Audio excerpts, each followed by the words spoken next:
দিনাজপুর, রাজশাহী ও মাগুরার পাশাপাশি ফরিদপুরে চাষিরা লিচু আবাদে দিন দিন বাজারে সুনাম কুড়াচ্ছে। সুস্বাদু হওয়ায় প্রতিনিয়ত প্রসারিত লিচুর চাহিদা। এ মৌসুমে বাজারে অন্যান্য এলাকার লিচু আসার আগেই এ জেলার লাল রঙের লিচু বাজারজাত হওয়ায় ভালো মূল্য পেয়ে থাকেন চাষি ও ব্যবসায়ীরা।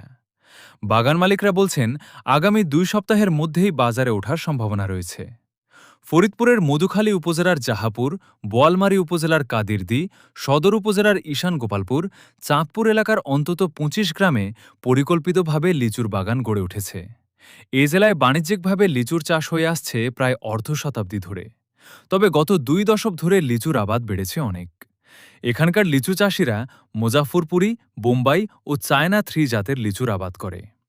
কৃষি বিভাগ হেক্টর প্রতি লিচুর উৎপাদন লক্ষ্যমাত্রা নির্ধারণ করেছে ৯.৫ মেট্রিক টন হারে। অন্যান্য ফসলের তুলনায় লিচুতে লাভ বেশি হওয়ায় বাণিজ্যিকভাবে লিচু চাষের প্রতি চাষিরা আগ্রহী হয়ে উঠেছেন। লিচু চাষিরা জানিয়েছেন, গত কয়েক বছরের তুলনায় এবারের ফলন অনেক ভালো হয়েছে। আবহাওয়া উপযোগী হওয়ায় এমনটি হয়েছে। ফরিদপুরের লিচুর মান ভালো হওয়ায় ফরিদপুর ও আশপাশের জেলা ছাড়াও যাচ্ছে রাজধানীতেও।